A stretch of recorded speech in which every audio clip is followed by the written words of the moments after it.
very nice to be here, and I really appreciate your giving up such a beautiful day. I can't believe the weather, but it's perfect. Today is Halloween, so happy Halloween. But the idea is this is one of the books in the Traditions of Boston series that I've been doing, and I started about 4 years ago. I did Christmas traditions in Boston. Well, it seemed to be a success. It was shared memories of Boston, of the enchanted village of St. Nicholas, Boston Common, and of course the department stores. So following that was Valentine's Day, Easter, Halloween, and Thanksgiving traditions. I'm writing Independence Day traditions right now. But I like to write local history, especially about businesses that we knew when we were young, or where our parents, bless you, where our parents or grandparents once shopped. So of course I've done books on Baker's Chocolate, Howard Johnson's, Jordan Marsh, S.S. Pierce, and I just finished The Christmas Tree Shop.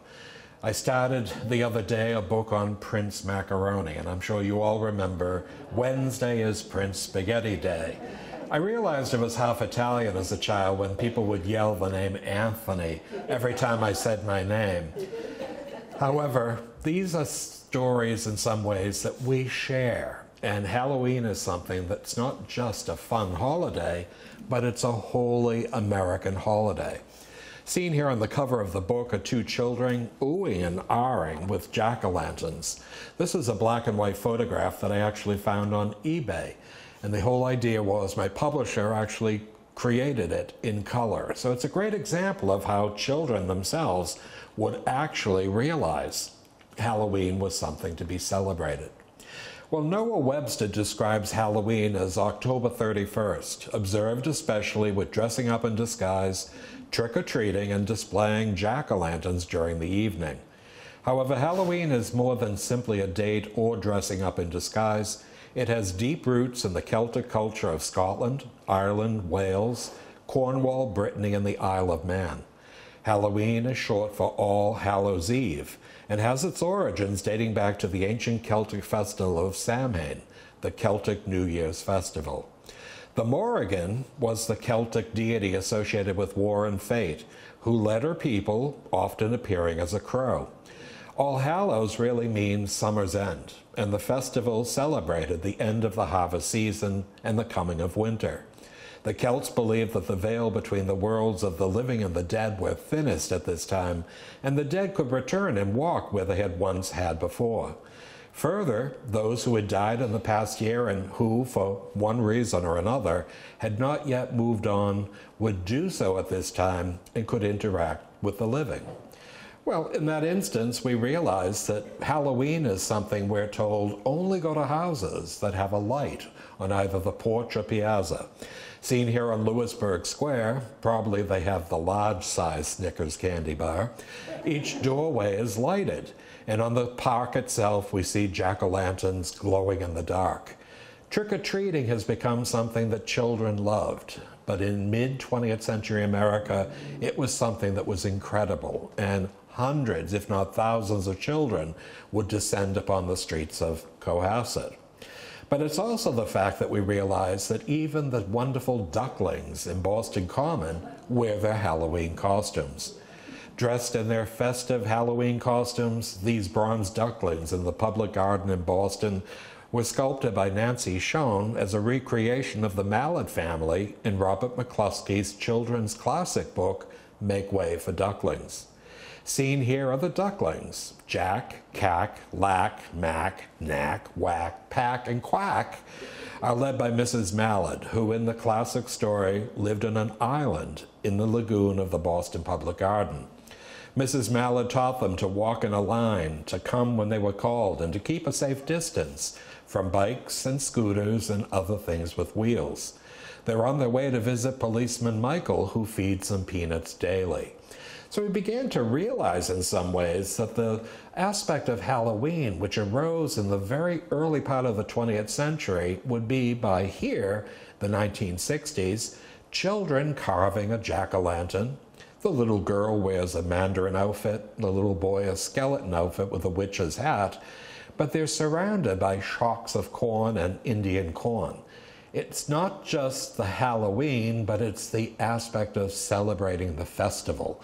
And children loved it, not only in the 1960s, but even in the 1940s, seen here, when these two little boys, after having carved a jack-o'-lantern and lit the candle from within, see their faces illuminated. And you can almost anticipate the excitement of going out at dusk with a pillowcase, maybe even a shopping bag, to go from house to house to get candy.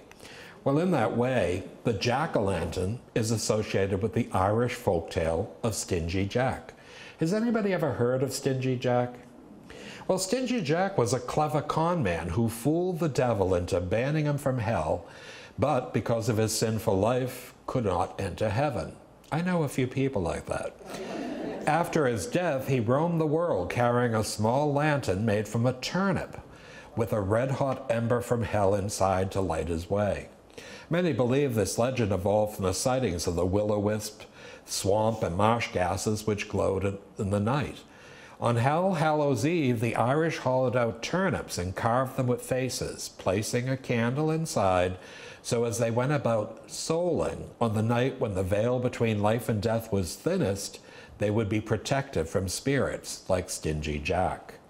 Well, in the 17th century, our Puritan ancestors, when they settled Massachusetts Bay Colony, brought many of the Celtic beliefs and mysticism with them.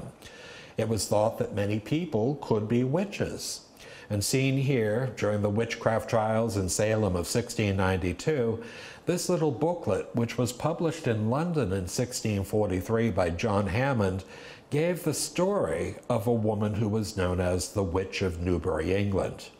The book, A Most Certain, Strange, and True Discovery of a Witch, was a pamphlet that described this woman. She was not only outre and unique, but somewhat of a recluse in the town. To the terror of the soldiers who represented the Civil War soldiers, she would tread on the water with her feet with as much ease and firmness as if she should walk and trample on the earth.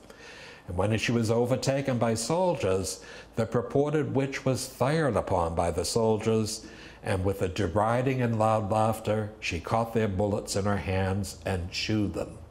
Not only could she walk on water, but she had the best dentures in Newbury, England. Depicted as an old barefoot woman, she was further beset by two black ravens, the harbingers of doom, and oft companions to witches. The pamphlet ends, they immediately discharged a pistol underneath her ear, at which she straight sunk down and died, leaving her legacy of a detested carcass to the worms. Her soul we not ought to judge of, though the evils of her wicked life and death can scape no censure. This was something the Puritans brought to New England, the true belief that these were not only witches, but it created in some ways a schism in Massachusetts by the latter part of the 17th century. And seen here is the Reverend Increase Mather. He was the son of the Reverend Richard Mather, who was not only a staunch Puritan, but he was the first minister of the Dorchester Meeting House. He was educated at Harvard College, and he opposed anything openly contradictory to, mutually exclusive with, or potentially distracting from his puritanical and narrow religious beliefs, taught by his father and the Puritan hierarchy. Well, in 1689, King William and Queen Mary would actually appoint a royal governor, and they actually sent Sir Edmund Andros to Boston as the governor of the Dominion of New England, and it was he who restored the Papist holidays, Easter and Christmas, and allowed a maypole to be set up in Charlestown. Mather was shocked and appalled. In fact, he said that the devil had become his march of triumph in Boston. He served as a minister of the Second Church in Boston, but he was also somebody who served as a president of Harvard College. And because he was thought to be one of the more erudite Puritan ministers in Boston, he was asked by a series of people in a synod to actually write this book, a further account of the trials of the New England witches.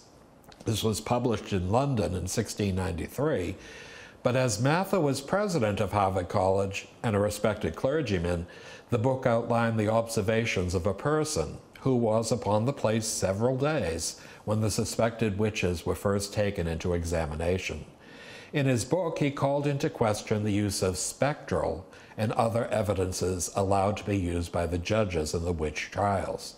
Spectral evidence meant that if you had the devil's mark upon you, obviously you were a witch. Well, what could that be? A freckle, a beauty mark, a pimple, or simply a blemish, and you could be deemed a witch.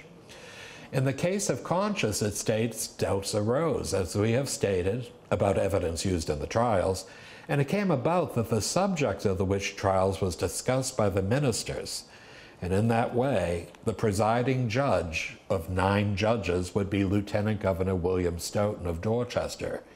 He was appointed Chief Justice of the Court of Oyer and Terminator in 1692, which was the court that would judge whether or not you were a witch. He ruled over the trials with the determination to eradicate all witches from Massachusetts Bay Colony, and he was heavily influenced by his conservative and narrow-minded Puritan convictions. It was he who allowed spectral evidence of the afflicted girls to accuse their fellow townspeople of witchcraft. And when the court was dissolved, Stoughton continued to enjoy political success and never apologized for his role in the trials, though his co-8 judges did. And in that way, seen here in a painting of George Jacobs pleading before the court, we see a man on the lower right-hand side who was a well-to-do resident of Salem Village and well-respected. On the upper left-hand side, we see Lieutenant Governor William Stoughton surrounded by fellow judges.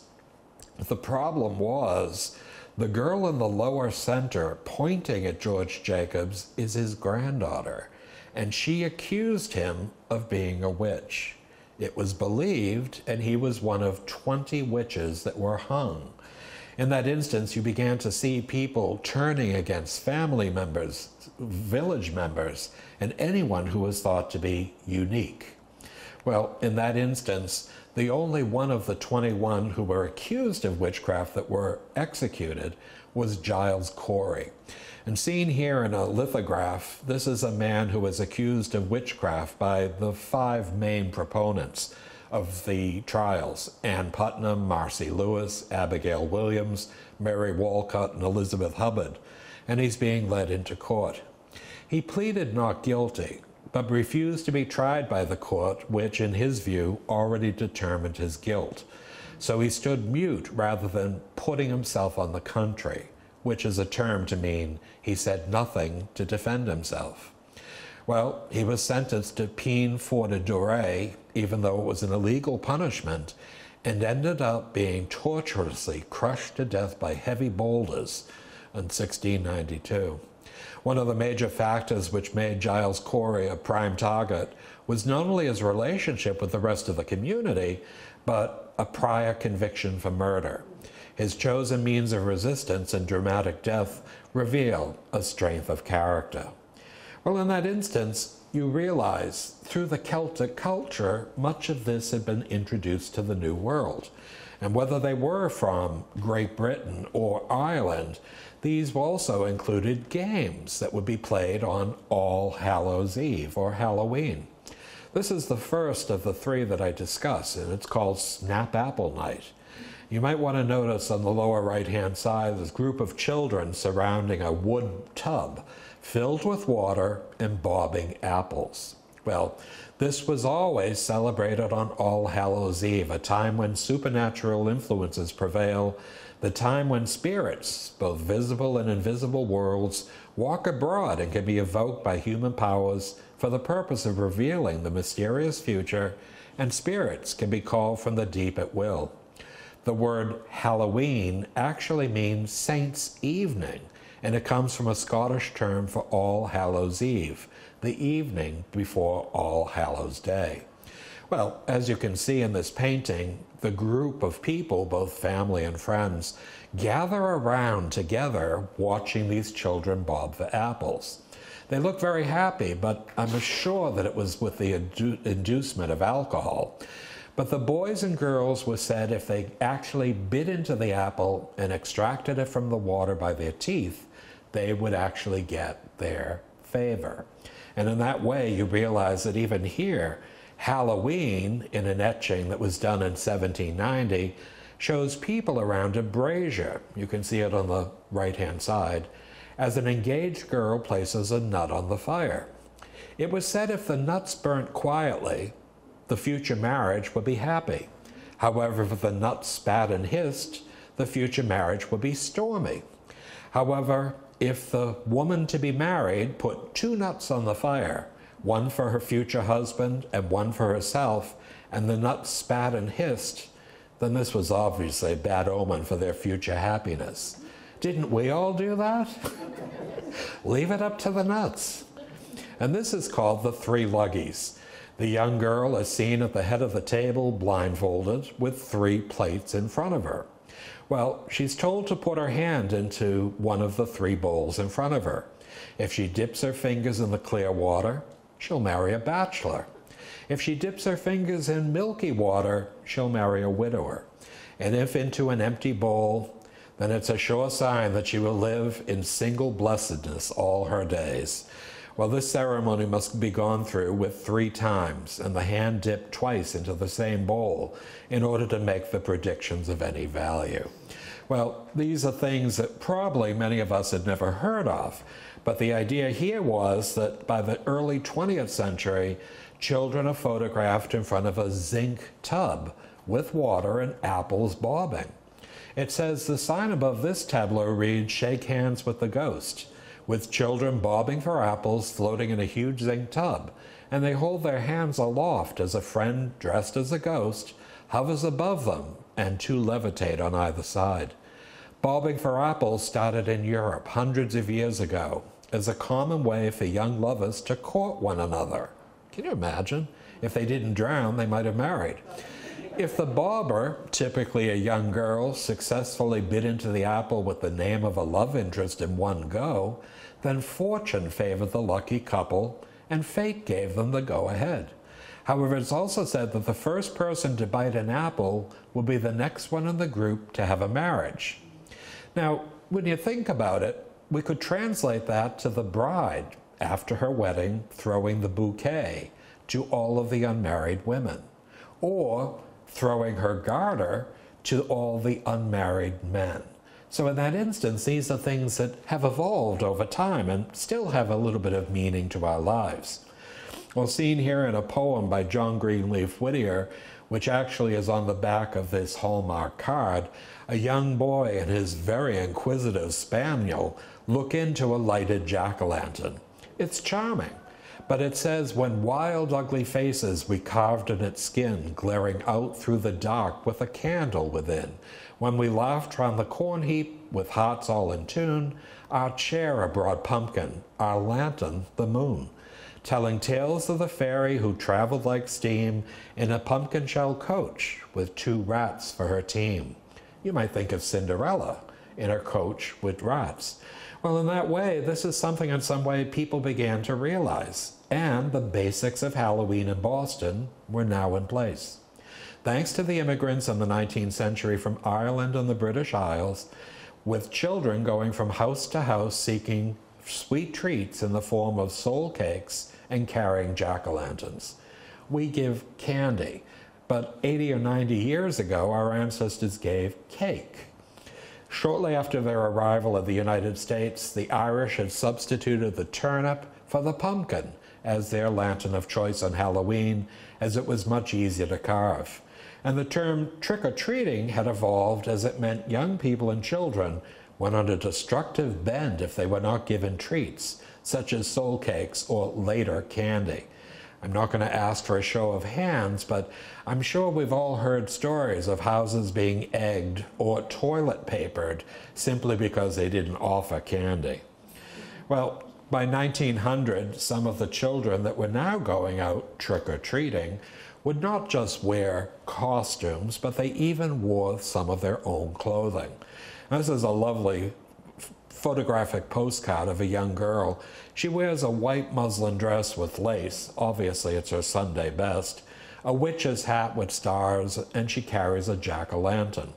The black cat on the chair and the smiling moon all give us credence to what Halloween was now representing. Something that was mystical, but also something that was fun. And in that instance, these two little boys, and the back of this photographic postcard is 1911, shows the youngest of the brothers standing on a chair, dressed as an Indian with feathers in his cap, and the brother on the right is a clown. Both of them are holding lighted jack-o'-lanterns. So whether or not we wore our clothes or costume or even made do with something of our mother or father's, these were really quite fun. And seen here, this young trick-or-treater is dressed in a witch's hat and a swastika printed costume as she carries a jack-o'-lantern candy bucket and rides a corn broom. In Hinduism, the right-facing symbol is called a swastika, symbolizing Surya, or the sun, prosperity and good luck. However, before it was corrupted by the Nazi power in Germany, there was in the early 20th century a huge fad for the swastika as a benign good luck symbol. And the swastika remained a popular embroidery motif in Eastern Europe and Russia until its symbol of luck was forevermore corrupted. This photograph is 1921. So something as simple as a swastika, and I heard the groans, is something in some ways that again has been corrupted, but it still represented good luck prior to 1930. Well, by 1960, a group of young children, some brandishing battery-illuminated pumpkin lanterns on sticks, arrive at the steps of a house seeking Halloween treats. One has a pumpkin bucket for his candy, while others have large brown bags, which obviously meant to hold larger amounts of treats. You see the two little boys on the left, they wear their nightshirts. The one in the center has actually got a clown costume, but a devil's face. The little girl is adorable. I'll take her home. And the boy on the right is dressed as a devil. But you realize, because lighted jack-o'-lanterns could lead to an accident and inadvertently burn the child, these were battery operated and gave an illumination, but were safe. And Halloween was something by the 1950s and 60s that allowed creativity to come about. Well, the boy on the left is dressed as a record player cabinet with the Capitol Records of Canada record All My Loving by the Beatles on the front, ready to be played. I know you've never heard of them, you're far too young, but the band comprised John Lennon, Paul McCartney, George Harrison, and Ringo Starr, and is regarded to be among the most influential bands of all time. The record was released in 1963, and maybe you remember the tune. Close your eyes and I'll kiss you. Tomorrow I'll miss you. Remember, I'll always be true. And then while I'm away, I'll write home every day, and I'll send all my loving to you. Well, I don't think the boy realized the impact of his costume, but he had very creative parents, and it's a wonderful aspect of something that was timely. But we also realize that these children are dressed in E.T. costumes, and they descended upon Halloween in 1982. E.T. stands for the Extraterrestrial, which was a science fiction movie produced and directed by Steven Spielberg, and it tells the story of Elliot, a boy who befriends the extraterrestrial, whom he dubbed E.T., who is stranded on Earth. Well, they're looking in every which direction, but on the left is an umbrella that's lined with Reynolds aluminum wrap, and there's an empty Martinson coffee can. Remember, poor E.T. wanted to reconnect with outer space, and it was thought he could actually connect with his family and friends through this. But then there was this little girl. Now, this is 1965. She's dressed as a clown's outfit in a little hat that's adorable and carries a bag that says, "Treats or I bite." Well, I don't know if it was she who was going to bite or the little chihuahua dressed as a clown who was going to bite, but she looks awfully determined to knock on that door. People enjoyed it, but it was also something that was a rite of passage, and there was always that one housewife here in Cohasset that arrived at the door with a sterling silver candy dish and allowed the children to take one piece of candy each. Well, Mother got a little bit of a head start on it. She brought her children dressed in costume just before dusk, so they actually had a little bit of extra time to get candy. This is my favorite of the entire book. These two children have smiles that are just infectious. The little boy actually wears a red poncho embroidered with clowns and a star-speckled hat. The little girl is dressed as a princess with the construction paper crown, and their grocery shopping bag has an equally smiling skeleton face. But what was really fun about this is when I was a child, our house actually had the same storm door. And my sister was just that much older than I was, so I always correlated to my 1 or 2 times that I was allowed out of the house to trick or treat. But some of them were quite fun. Holy Batmania. This group of Bat Boys and Bat Girls are dressed and ready to protect Gotham in relation to the 1989 Batman movie, which starred Michael Keaton and played in theaters continuously for almost 6 months. Batman was a beloved comic book character, and he and his sidekick Robin were well-known television characters in the immensely popular show. The catchphrases were "Batman has no limits" and Robin's "holy whatever" exclamations. But you can see both boys and girls not only wear jerseys with the black bat, but they even have Batman's wonderful masks. Quite fun. And of course here, Colonel Harley Sanders started a nationwide fast food chain restaurant known as Kentucky Fried Chicken. And though an attorney, his great claim to fame was he had a secret recipe for frying chicken that he started in Utah. With a few years, the company was franchised and had more than 600 locations across the United States. And in 1964, he sold Kentucky Fried Chicken, but even after its sale, it was referred to as the Colonel's Chicken. Well, these two children not only have Colonel Sanders' face mask, a blouse, which is basically supposed to be a little bit of a jacket with that wonderful string tie, but a repurposed chicken bucket as their candy retainer. And here, a baby is dressed as Ruth Bader Ginsburg for Halloween. And wearing the trademark eyeglasses and lace J-bow collar and holding a wood gavel, the child has a Baby Ruth candy bar in front of her on the high chair table. Ruth Bader Ginsburg was an attorney and jurist who served as Associate Justice of the Supreme Court of the United States from 1993 until her death in 2020. And after a lifetime of flourishing in the face of adversity, she became an icon for empowered women who perceived her success as well-deserved and that something all men and women should try to emulate. Well, even here, Aaliyah Elaine on the left and Kadeem Dixon wear Lion King Simba Halloween costumes at the Franklin Park Zoo Howell in 1998. The Lion King is a movie by Walt Disney that premiered in 1994 and soon was adapted as a critically acclaimed Broadway musical and later as a book.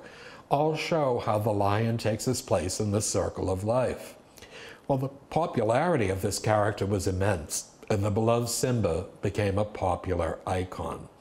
All of these things were popular, but seen here in the White House in 1963, we realized that President John Fitzgerald Kennedy had 2 children who I don't think were going from house to house in Washington, but Caroline is dressed as a witch, and my God, is that a realistic face?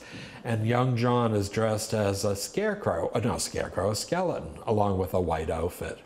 Everyone loved Halloween.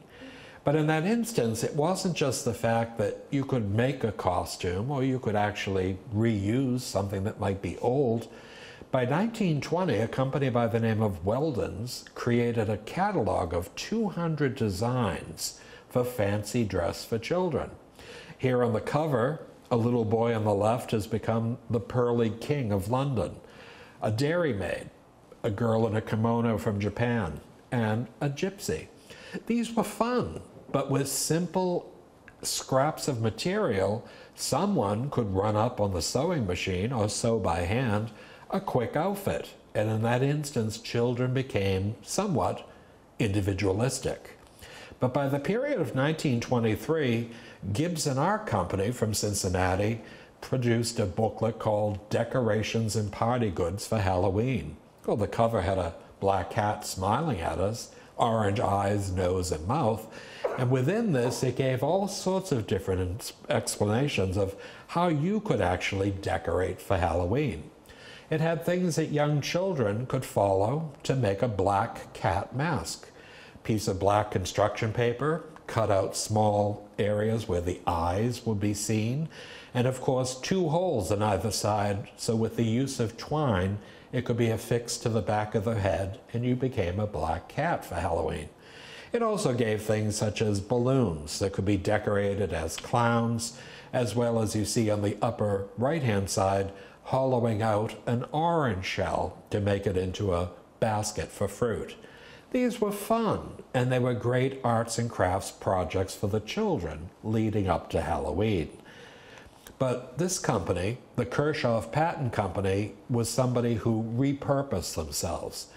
They were founded in 1915 to produce crickets. Now, crickets would be used during the war. You might remember back to 1915 to 1918, many of the soldiers were in trenches.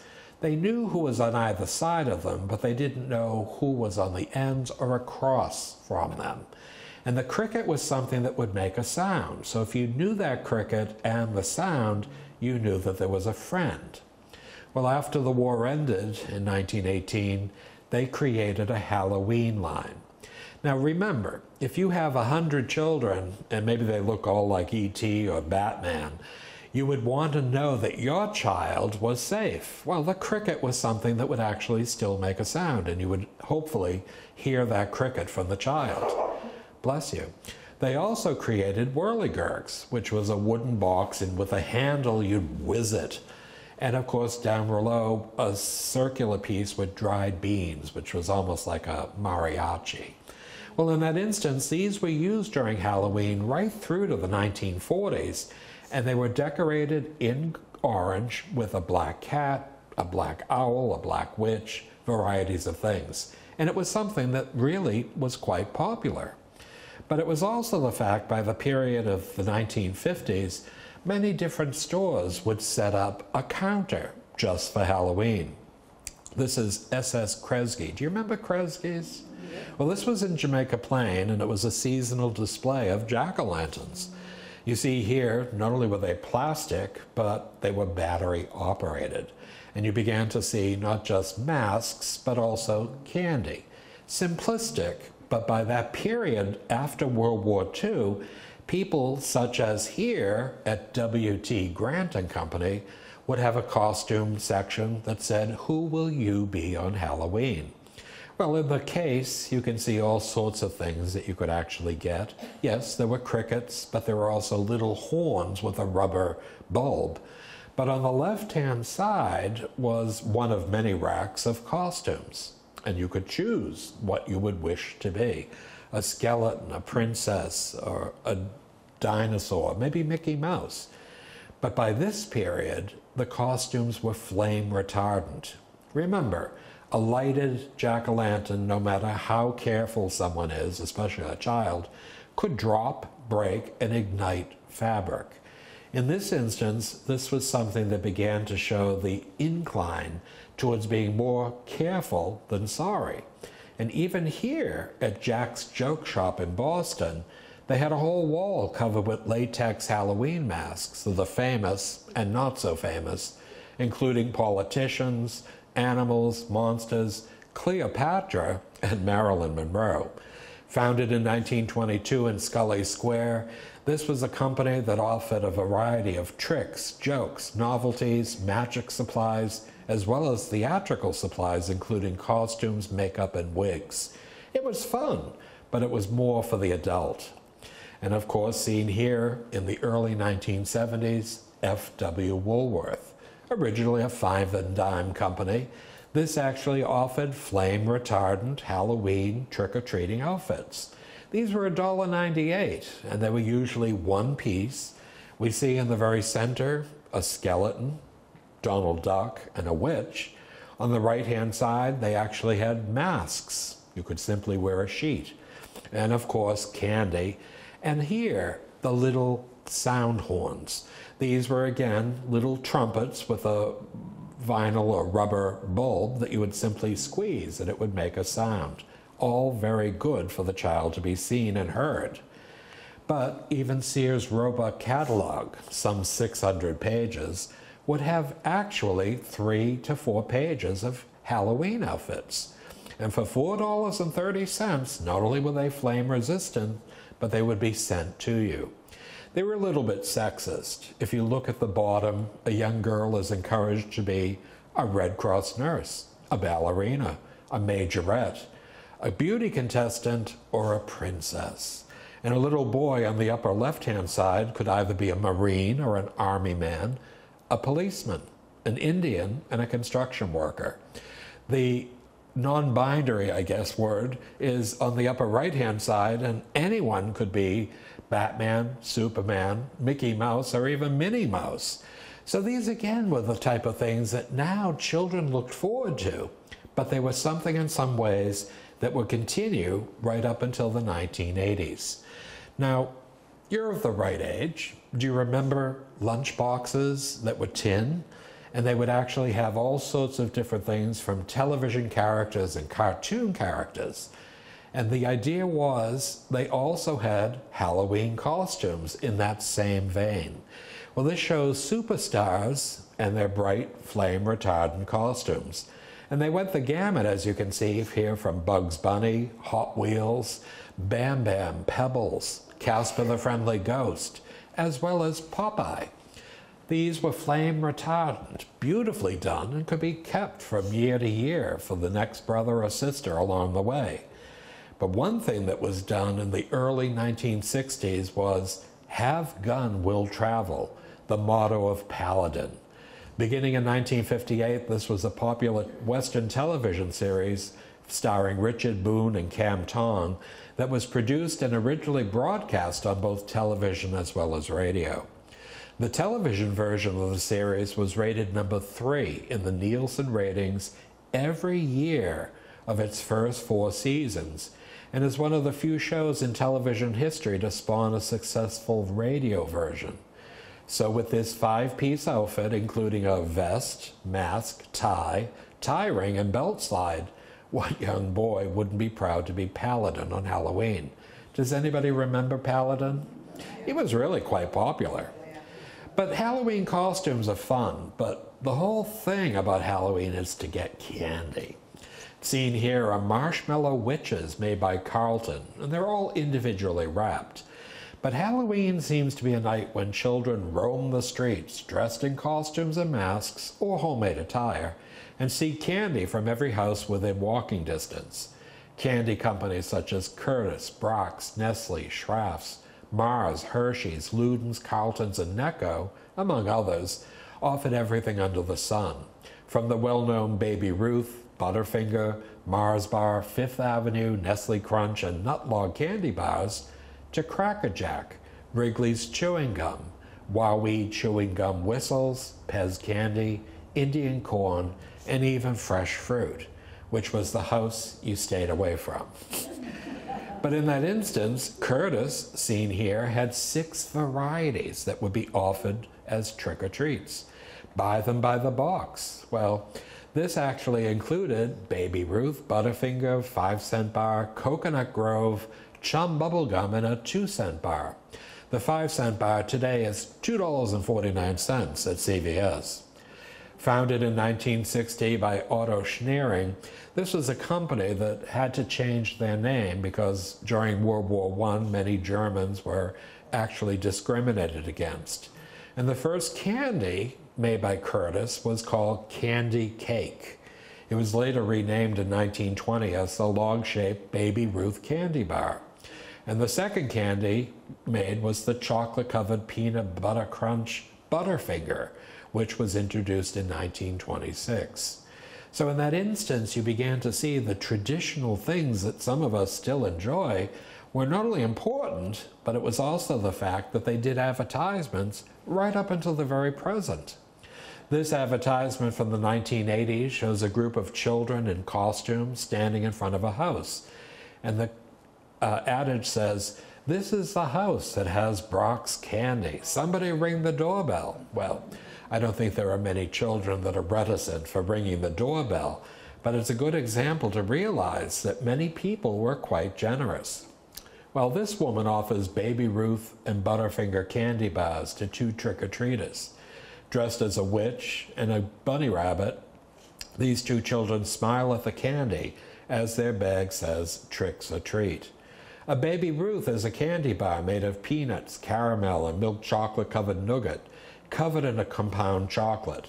And a Butterfinger is a candy bar made by Nestle. These were something that were popular, and as you can see, they were larger than the others that many would serve. But do you remember Schrafft's chocolate at Sullivan Square in Charlestown? Well, it basically was something that not only made wonderful chocolates, but bonbons in boxes, sometimes 1, 2, and 3 pounds in size, but even in decorative tins. During Halloween, they actually earned 15% of their average annual sales making Halloween candy. Now, Schrafft's was a major company, so their chocolate was terribly good. But seen here on the bottom, they had Schrafft's peppermint patties. In the center, a caramello bar, and on the right, a chocolate-covered marshmallow bar. Well, these weren't just available individually, but you could buy an entire box. So children, unfortunately, in some ways, would only get one, though they were the best candy available. They also offer the Milky Way bar, and seen here in a shopping bag, which a child is using to collect his or her candy loot, we have a black cat that says "Tricks or Treats" on its lips, but it says here, "Here, kitty, kitty, kitty." Well, it's not the cat that we're calling. The kitty is the child. And of course, who wouldn't want a Milky Way bar? Well, seen here, Sweet Stock and Mars was said to be the family choice for candy. A trick-or-treater dressed as a clown watches as a haystack eats Mars Milky Way candy bar. When tricks or treats is the question, here are two perfect answers. Get Mars 6-packs and Mars 24s. However, whichever size you choose, there were two varieties available: chocolate nugget with milk chocolate coating and vanilla nugget with a dark chocolate coating, each originally selling for 5 cents. Candy was important, but so too wasn't that house that might serve a box of Cracker Jack as a trick-or-treat. Now, Cracker Jack, with its caramel, corn, and peanuts, it not only made the perfect treat anytime, but it said the more you eat, the more you want. But it was fun because there was a prize within every box, and you can see the children very happy. There was also Pez candy. Now, Pez is something that was actually started in 1927 by Edward Haas, and the name Pez is an abbreviation of Pfefferminz, the German word for peppermint. Now, these were dispensers that actually started off simply as a chalky candy, as an acquired taste. But they were also served in dispensers that were the size of a cigarette lighter. But by the 1950s, heads were introduced, and it might be a witch's head for Halloween, a Santa Claus head or a reindeer head for Christmas, maybe an Easter bunny or a chicken for Easter. But these were very popular, but somewhat expensive. 2 Pez packs were 25 cents, which actually had 6 in each pack, which was a little bit expensive. But it was, again, something that children really did like. But there was always that one house that didn't have candy and didn't have Cracker Jacks. The household would offer a 6-pack treat, so you could choose a box of cereal. Well, this was Post's treat pack, and it says fall Post cereals happen to be just a little bit better. I look at the poor child, and he's raising his mask in astonishment. But he does choose an Alpha-Bits box of cereal, so breakfast is ensured in the morning. Well, there was also games, and as we were children, some of us didn't always go out trick-or-treating. There were party games, and seen here was the Halloween Fate game, and this had black bats, stars, and crescent moons decorating the 4 corners.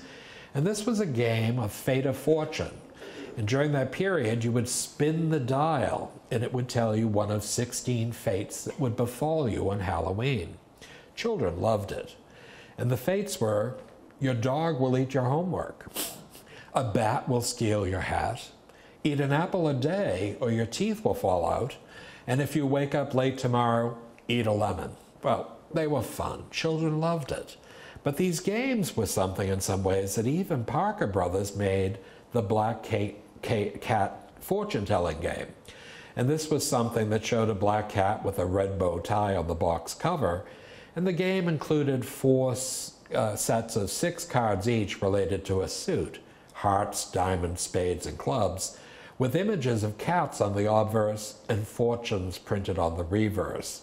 And the cards are used to foretell everything from the future, present, past, danger, general advice, and love matters. These games in some ways would even include Halloween Pick a Pumpkin Fortune. And in the center we see a witch reading through the book of spells, a cauldron steaming on the left, an owl sitting on a branch in front of the moon. And again, these would actually have small fortunes that made the children laugh. Well, in some ways, by the period of the 1920s and 30s, some of these, such as Witsy Witzes, would actually be something that was fortune-telling. And this was something that had a smiling witch with an owl perched on her outstretched arm, and the other holding her broom as she stands behind a steaming cauldron. The box of stunts, a fortune-telling game of forfeits, was a board game and produced in 1928 that included fortune-telling, a game of forfeits, lucky cards, and party suggestions. These were something in some ways that would lead to mysticism. And seen here, the Hand of Fate fortune-telling game was produced in 1901. And the cover of the box has a young bespectacled girl dressed in a witch's costume with a peaked red hat and cape, reading to a black cat, both inside a ring with symbols of the zodiac. Around the ring are black cats, bats, and owls, and the Hand of Fate was a popular parlor game that piqued Victorians' fascination with mysticism.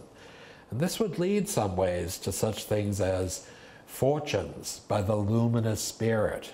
Well, this was done in the 1940s as spirited fun for parties, young and old. The center of the game has a witch riding her broom, which acts as an arrow to point out one of the 12 fortunes. And the odd charms, symbols, and creatures include a ghost, bat, devil, and snake. These all would lead up to the Ouija board. And the Ouija board, as you can see here, was something that was a very difficult thing for many people to actually have in their homes. It was verboten in my home. Norman Rockwell depicted this well-dressed couple in 1920 using a Ouija board to guess their future fate together. Will the spirits tell them of their future in a positive or negative response? William Fool produced boards under the name of Ouija, claiming that he learned the name Ouija from using the board and that it was an ancient Egyptian word meaning good luck. He later changed that, and he popularized the more widely accepted etymology that the name came from a combination of French and German words for yes, Ouija. Well, the Ouija board was something that, when it was done, could actually move of its own accord and not only tell stories, but it became quite frightening. So as you can see, it would lead up from fun games to mysticism as well as, of course, the Ouija. But no real hostess in the 1960s would be without a spider web skirt to entertain her family and friends on Halloween night. Maybe she was channeling Elwyn White's book Charlotte's Web, in which Wilbur the pig is befriended by a spider named Charlotte, whose web was woven in a barn doorway overlooking Wilbur's enclosure. And when Wilbur discovers that he is being raised for slaughter, she promises to hatch a plan guaranteed to spare his life. What better way to make a Halloween fashion statement than by wearing a spider web skirt? And Leanne Gouthier did this poem, "Flutter, flutter, little bat, how I wonder where you're at. Swooping through the darkest night, you find your way without a light. Flutter, flutter, little bat, how I wonder where you're at. Well, we might have a dinner party on Halloween. And seen here, a group of adults sit around the table. The hostess has made party hats with orange construction paper. She has orange candles at the dining room table. And they're having dessert, which in this instance are hollowed out shells of orange with orange sherbet. Colorful, family-oriented, but it was also something the dessert. So what would you serve for food on Thanksgiving? Well, my father was a vice president of Armour for 25 years. My sister and I were guinea pigs. We tried everything. And I can remember tasting Armour's Weenie Witches, which was skinless frankfurters or wieners. You can see here they're being roasted over an open fire, and your goblins will gobble them up. Well, they were good. They had an open fire flavor. I can't imagine serving hot dogs for dinner, but this was for Halloween. You might actually include such things as a bewitching Halloween surprise, which in this instance is by Baker's Chocolate. Extra rich, luscious with Baker's Chocolate. On the left is a spice cake with white chocolate frosting, and on the right, cupcakes dripping in Baker's milk chocolate. Well, not only was it the oldest manufacturer of chocolate in the United States, but it's still made under General Foods. But the one dessert that I made last night and we will enjoy this evening is a midnight cake. Have a spooky Halloween party and serve this cake. This has been served in my family since I can remember. It's bewitching, and this black midnight cake is just the thing for your Halloween festivities. Strikingly dark and chocolatey, delicious, moist, tender, and light, the recipe we welcome by thousands who are eager to learn how to make the perfect black devil's food cake. Not only does it have white icing, so it's good and bad, but we always added raisins to it. No idea why, but I still do. So it's something in some ways that you begin to see even food in the house had the aspect of Halloween. So when you began to realize costumes, candy, but there was also food and now greeting cards. By the early part of the 20th century, penny postcards were being produced for almost every holiday. Halloween was considered a holiday, and in 1901, this postcard was printed, and it was called a penny postcard because it had a penny stamp. Family and friends sometimes lived further afield than they ever had, and here, a young girl dressed as a witch, sitting on a pumpkin, holding her black cat and broom, says, "Halloween greetings.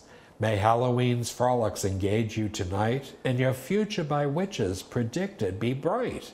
Well, what a nice card. But the whole idea is children love these things. And seen here, some of the sayings were really quite interesting. This woman holds a jack-o'-lantern. She has a black skirt with the signs of the zodiac printed on the sides. And we have a black cat and a moon who doesn't look very happy. The Halloween lantern. At 12 o'clock, you must be good and ready, and hold your pumpkin good and steady, for by its rays of candlelight, on Halloween all things are bright. And by the 1915 period, every child would have a sleepless night because it said Halloween time. Tonight upon your pillow, close your eyes and hide your head, for the fairies and the goblins will be hovering round your bed. Great story for children. And here, this is something I want to try. If at midnight with pumpkin light you steal to your room unseen, in the mirror appears the face of your lover true on Halloween. So you've got to hold a jack-o'-lantern lighted with a candle, look in the mirror, you'll see yourself, but you're supposed to see your lover true. I wonder if it's true. And of course, by that period of the 1940s, this thrilling Halloween was a postcard done by Ellen Clapsaddle and depicts two frightened children reading Ye Ghost Story. 'Tis certainly a thrilling Halloween.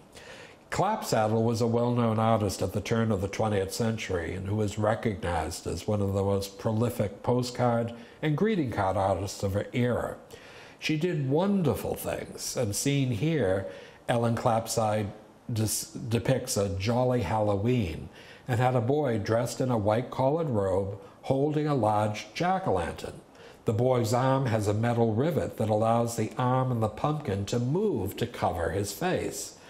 Clapsaddle was acclaimed during her career for her prodigious work, and her artistic designs have become highly prized. She's credited with over 3,000 designs in the postcard field during her career. And of course here, a black cat has become a maestro, and the choir are singing jack-o'-lanterns. It says, "Sing a song of Halloween, pumpkins everywhere, cats and bats and witches are flying through the air." And of course, this one from 1990 Hallmark Cards has an adorable black kitten jumping out of a jack-o'-lantern surrounded by black bats and stars. And it said, "Black cats, witches' hats, jack-o'-lanterns, jack-o'-lanterns, black, orange, white, green, these are the colors of Halloween." People loved it, and even here with the traditional witch, Halloween greetings.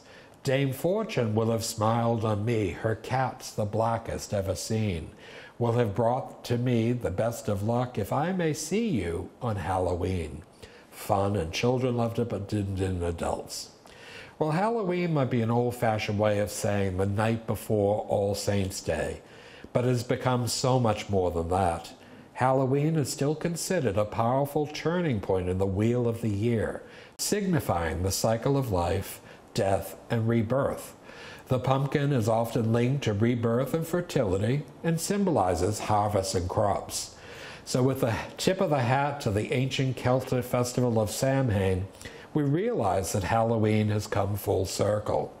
And the poem is, "Since this is the time for goblins and bats, Halloween spirits, ghosts and cats, weird happenings and witches brew, these are the things I wish for you." Well, this book on Halloween was something that was a joy to write. I remembered things from my youth, and many people that I talked with would tell me stories. Photographs, postcards, everything imaginable would be done in some ways to illustrate it. I do have copies of the book. They're $20 a piece, but this is a great way to reminisce, not only the way we trick-or-treated, but sometimes with our grandchildren, how it's changed in the 21st century. Happy Halloween, and thank you for listening.